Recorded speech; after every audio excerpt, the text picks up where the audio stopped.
fala em jogo sujo. Eu não vi nenhum jogo sujo com relação a ele, ao Ciro. O que há é uma discussão de objetivos, uma discussão pragmática, o que é melhor ou não para o país, e só isso. Agora, na medida em que ele realmente pode perder votos com isso, ele acha jogo sujo. Não há jogo sujo. Outra coisa é a semelhança do discurso. O Ciro está deixando ele parecer com um discurso bolsonarista. Foi péssimo para o Ciro isso. Péssimo. Ele que já foi muito ligado ao Antônio Carlos Magalhães, etc., e conseguiu se desligar dessa gente mais raivosa, Antônio Carlos Magalhães, o Collor, etc., e agora se deixa de novo puxar por esse lado da política, ele corre sério risco de sair dessa eleição muito menor do que entrou, muito menor. A outra questão que eu senti falta nesse pronunciamento foi do presidente do PDT, o Carlos Lupe, senti falta dele lá, e da vice, a Ana Paula, também senti falta. Eu acho que são duas figuras que tinham que estar ali ao lado do Ciro num pronunciamento que ele considera tão importante. Na verdade, foi um anticlímax. Na verdade, ele fez algo semelhante que o Bolsonaro tentava fazer antes. O Bolsonaro chegou e disse: vou fazer um 7 de setembro revolucionário, vou dar golpe de Estado no 7 de setembro, etc., e não fez nada disso. Então, ele fica nesse anúncio de coisas grandiosas sem fazer nada de grandioso.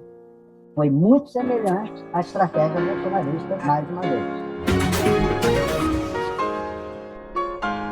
Paralelo a isso, pelo menos dois auxiliares que eu conversei falaram: não, a gente está aqui trabalhando e vai ter sim um treinamento, e a prioridade é que ele tenha, que ele se saia muito bem. E aí eles contam, viu, Fabiola, com pelo menos duas ajudas, assim, digamos, né, no debate. Como no SBT teve a presença lá do padre Kelmon, né, Kelmon, assim fala, acho, né? E até uma dobradinha ali com o Ciro Gomes, eles acreditam que com a presença do Lula, essa dobradinha possa ajudar ainda mais o candidato Bolsonaro, que vai ter aí esse apoio do padre Kelmo nas suas pautas. E como o Ciro vai estar precisando bater no Lula por essa questão do voto útil, né? Ele hoje aí reafirmando essa candidatura. Então eles acham que o Bolsonaro vai ter esse apoio de outros candidatos, e o foco vai ser uma oportunidade, segundo disseram os auxiliares, a gente vai bater bastante no Lula, e é essa preparação que eles já estão fazendo, mesmo sem ainda confirmar oficialmente, que aí faz parte de um mistério. Eles gostam de, não, a gente... Mas outro auxiliar que eu conversei, falei que o próprio Bolsonaro já disse que ele, pessoalmente, já decidiu ir. Então, assim, só alguma coisa muito nova poderia mudar essa situação. Acredito que a gente terá, assim, o presidente Jair Bolsonaro na quinta-feira e o ex-presidente Lula, como o PT já confirmou, né? Fabiola, é sempre importante, mas eu acho que isso acaba criando um barulho maior nas redes sociais do que no dia a dia do voto do eleitor comum. Eu acho que o Lula, nesse momento, o eleitor que o Lula precisa conquistar essa semana, não é o eleitor que se comove com o apoio de artista. Ainda mais artistas que já declararam voto em Lula. Não tem nenhuma novidade, por exemplo, no apoio do Chico Buarque. A Anitta e a Ludmilla já têm se manifestado, inclusive durante shows, apresentações. Agora, por exemplo, a Ludmilla no Rock in Rio se manifestou em apoio ao Lula. Eu acho que esse tipo de encontro pode, inclusive, passar uma mensagem um pouco de arrogância ao eleitor que não gosta do Bolsonaro, mas tem uma certa aversão a alguns temas que são bandeiras da classe artística. Eu acho, de fato, que o Lula deveria gastar esse tempo que ele tem essa semana para tentar conversar com esse eleitor conservador, mas que não é reacionário, que não é exatamente um eleitor do Bolsonaro, para reforçar compromissos que são importantes para esse eleitor. Então, falar de emprego, educação, saúde, moradia.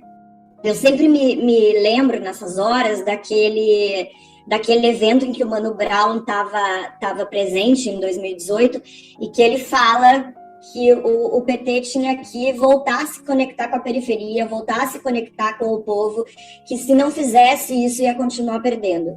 Eu acho que é uma semana decisiva. Todas as pesquisas mostram que o Lula tem sim chances de vencer agora no primeiro turno, mas acho que ele precisa calibrar onde ele vai procurar esses votos. Então não há nenhum tipo de ato, nenhum tipo de presença, nenhum tipo de acordo, ou mesmo troca de informações, por exemplo, entre a União Europeia e o Mercosul, tudo em suspenso, pelo menos até que se defina qual é a orientação e qual, de fato, o caminho que a eleição no Brasil vai tomar. É uma situação constrangedora para o governo, porque, claro, existem temas que não vão parar, né? Então, por exemplo, a questão do Mercosul, União Europeia, sim, mas também a questão da OCDE, da adesão do Brasil à OCDE, a questão das negociações aqui na OMC, a questão do Conselho de Direitos Humanos da ONU, a guerra na Rússia, eventualmente uma negociação para a importação de diesel e, no caso de fertilizantes. Então, os assuntos mundiais, eles não param. Outro assunto, o G20, né? Em novembro temos a cúpula do G20 na Indonésia. Quem é que vai? Obviamente o presidente. Agora, a gente já sabe e conhece essa história, Thales, até melhor do que eu, que sempre que houve uma transição, o presidente chegava a levar, inclusive o presidente eleito, justamente para apresentar à comunidade internacional ou para mostrar que aquela situação era de transição. Hoje, ninguém sabe dizer qual é a política externa do Brasil neste momento e, do outro lado, esses governos que puxaram o freio de mão e disseram não queremos mais ser usados, já entendemos que Bolsonaro vai usar até um funeral de uma rainha, imagine só um embaixador, um ato, etc. Então, a ordem, basicamente, é puxar o freio de mão. Tem uma expressão em inglês que está sendo muito utilizada nesse caso, que é o lame duck, né? O pato manco, que é a situação agora. Claro, a eleição não está definida, não há como, e os governos estrangeiros sabem disso, não é que eles já dão como derrotado Jair Bolsonaro, não é isso, mas essa situação de suspensão de todo tipo de, eu diria, contato mais próximo ou fotos ao lado de Jair Bolsonaro. Enquanto isso acontece, Fabiola, no Parlamento Europeu hoje, na Comissão Europeia, a presidente do Parlamento Europeu está recebendo os líderes indígenas brasileiros e fazendo foto ao lado deles. A Comissão Europeia é a mesma coisa, amanhã aqui na ONU a mesma coisa.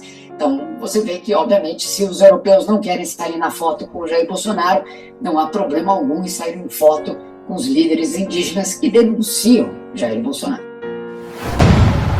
Uau!